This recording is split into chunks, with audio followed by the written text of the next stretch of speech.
9월 2일 목요일 하나님의 말씀은 갈라디아서 1장 11절부터 24절 말씀입니다.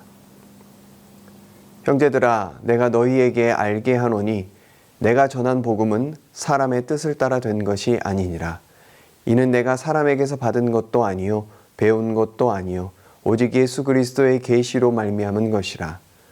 내가 이전에 유대교에 있을 때에 행한 일을 너희가 들었거니와 하나님의 교회를 심히 박해하여 멸하고 내가 내 동족 중 여러 연갑자보다 유대교를 지나치게 믿어 내 조상의 전통에 대하여 더욱 열심히 있었으나 그러나 내 어머니의 태로부터 나를 택정하시고 그의 은혜로 나를 부르신 이가 그의 아들을 이방에 전하기 위하여 그를 내 속에 나타내시기를 기뻐하셨을 때에 내가 곧 혈육과 의논하지 아니하고 또 나보다 먼저 사도된 자들을 만나려고 예루살렘으로 가지 아니하고 아라비아로 갔다가 다시 다메섹으로 돌아갔노라.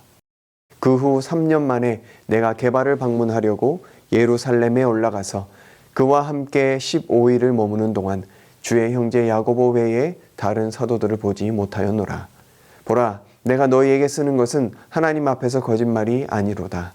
그 후에 내가 수리아와 길리기아 지방에 이르렀으나 그리스도 안에 있는 유대의 교회들이 나를 얼굴로는 알지 못하고 다만 우리를 박해하던 자가 전에 멸하려던 그 믿음을 지금 전한다 함을 듣고 나로 말미암아 하나님께 영광을 돌리니라. 아멘. 요즘 코로나로 인하여서 배달업이 흥행하고 있고 그에 따라서 많은 택배 배달 기사들이 많아졌습니다. 우리의 인생도 택배 기사와 같습니다. 택배 기사는 물건을 만드는 사람이 아니죠. 전달하는 사람입니다. 장소를 불문하고 시간을 불문하고 물건을 배달합니다. 우리는 택배 기사입니다. 전달해야 할 물건은 복음이며 하나님의 사랑입니다. 우리가 만드는 것이 아닙니다. 하나님의 은혜입니다. 다만 우리를 통해 전달되어질 뿐입니다. 하나님께서 바울을 부르신 이유도 마찬가지입니다. 이방인들에게 복음을 배달하기 위해서입니다. 오늘 바울이 갈라디아 성도들에게 편지하는 이유는 그들에게 거짓 복음이 배달되고 있었기 때문입니다. 어제 말씀처럼 할례와 율법 준수로 구원을 얻는다는 거짓 복음이었습니다. 많은 성도들이 거짓 복음을 참된 복음으로 착각하였습니다. 그래서 바울은 오늘 본문을 통해 자신이 전하는 복음이 참된 복음임을 증명하고 있습니다. 늑대가 자신의 양을 잡아먹고 있는데 가만히 있을 목자는 없습니다. 상한 음식을 먹으려는 아이를 보고도 가만히 있을 부모도 없습니다. 하나님의 마음도 바울의 마음도 그러했을 것입니다. 바울은 무엇보다 자신이 전하는 복음이 사람으로부터 온 것이 아니라 하나님으로부터 왔음을 주장합니다. 그 근거는 바로 자신의 삶의 변화였습니다. 바울은 율법에 관한 지식과 열심히 특출났던 사람이었죠. 예수 그리스도의 교회를 무너뜨리는데 앞장섰던 사람이었습니다. 잘못된 복음을 배달하던 기사였습니다. 그랬던 그의 삶이 180도 바뀐 이유는 부활하신 예수님께서 직접 자신에게 나타나셨기 때문입니다. 다메섹 도상의 경험을 할 때까지 바울은 그리스도를 사기꾼으로 알고 있었습니다. 그러나 이제 그분께서 그에게 참 메시아, 곧 하나님의 아들로 계시되었습니다. 그분의 참 영광이 그에게 드러났습니다. 그리스도께서 이 변화의 경험을 통해 그의 삶 속으로 침투하셔서 그분의 이름을 이방에 전할 임무를 그에게 맡기셨습니다. 참된 복음이 예수 그리스도임을 알게 하셨습니다. 이는 사람의 가르침이 아니라 하나님의 계획하심이었습니다. 예수님을 만나고 변화된 바울은 3년이 지난 뒤에야 예루살렘으로 가서 베드로를 만나 보름을 함께 지냈습니다. 예수님의 형제였던 야고보 외에는 어떤 사도와도 만나지 않았습니다. 누군가의 가르침이나 사상의 영향을 받은 것이 아님을 변론하고 있습니다. 그의 삶의 변화는 유대 지방에 있는 많은 성도들에게 알려졌습니다. 비록 바울의 얼굴은 알지 못하지만 그리스도인을 박해하던 그가 오히려 예수 그리스도를 전한다는 소문을 들었습니다. 그 소문만을 듣고도 많은 사람들이 하나님께 영광을 돌렸습니다. 택배 기사의 의무는 자신을 알리는 데 있지 않습니다.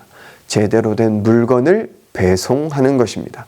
우리 인생도 그렇습니다. 나를 드러내고 내 이름을 높이는 것이 아니라 진짜 복음을 잘 전하는 것. 그것이 우리가 살아가야 할 삶의 모습입니다. 그리고 복음이 전달되어진 형태는 우리의 변화된 삶의 모습입니다. 내 욕심을 내려놓고 내 것을 나눠주는 삶으로 관심을 나누고 미소를 나누고 음식을 나누는 우리의 삶을 통해 전달되어집니다. 유대의 많은 사람들이 바울의 변화된 삶의 모습을 통해 하나님께 영광을 돌렸던 것처럼 우리의 변화된 모습을 통해 믿지 않던 많은 사람들이 예수님을 보게 되는 일이 일어나기를 원합니다. 이방인들에게 복음을 배달시키기 위해 바울을 부르신 것처럼 하나님께서는 우리를 복음을 배달하는 복음의 기사로 부르셨습니다. 그 부르심에 오늘 하루도 감사하며 삶으로 응답하는 하루가 되기를 예수님의 이름으로 축복합니다. 우리 말씀 의지하여 함께 기도하겠습니다. 복음으로 나를 구원하신 은혜에 감사하는 하루가 되게 하옵소서. 나를 통해 복음이 온전히 증거되게 하시고 많은 영혼들을 살리는 데에 사용되어지는 인생이 되게 하여 주옵소서. 이 시간 주여 함께 외치고 말씀 생각하며 기도하겠습니다. 주여!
계속해서 나라와 민족을 위해서 기도하겠습니다.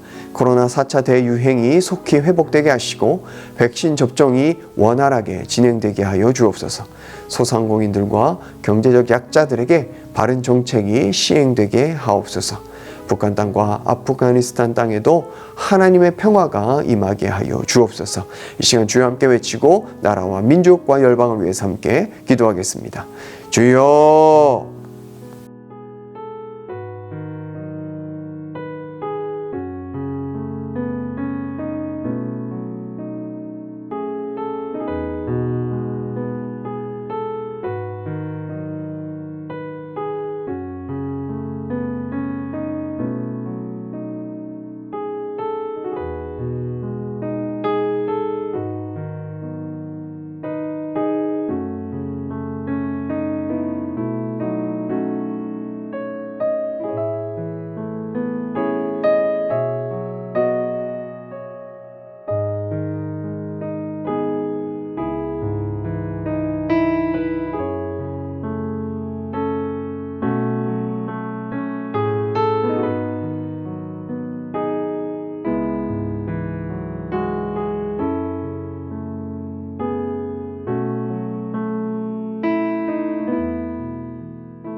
계속해서 교회를 위해서 기도하겠습니다. 말씀의 은혜를 사모하고 성령으로 충만하여 예수 그리스도의 사랑으로 하나 되어지는 교회가 되게 하여 주옵소서. 임직을 통해 세워지는 모든 분들이 주님의 마음을 가지고 충성을 다해 교회를 섬기게 하여 주옵소서. 순모임을 통하여 풍성한 은혜와 성도 간의 교제를 누리게 하여 주옵소서. 이 시간 주여 함께 외치고 교회를 위해서 기도하겠습니다. 주여!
마지막으로 선교사님과 환우들 위해서 기도하겠습니다. 오늘은 탄자니아 김현석 고미라 선교사님, 코로나 가운데서도 안전하게 사역을 이어가게 하여 주옵소서. 마레우 교회 건축이 안전하게 마무리되게 하시고 그 지역에 주님의 말씀이 바로 서는데 앞장서는 교회가 되게 하여 주옵소서. 환우들 위해서 기도하실 때 임종채 집사님, 김민혁 형제님, 김평수 집사님, 김인혜 집사님, 김영자 권사님, 김찬준 집사님, 김봉남 권사님, 조구멸 집사님, 최혁기 성도님, 정송회 집사님 어머님, 김광순 집사님, 이길태 집사님, 환우들의 몸과 마음을 회복시켜 주옵소서. 이 시간 주여 함께 외치고 선교사님과 환우들 위해서 기도한 후에 개인 기도하겠습니다. 주여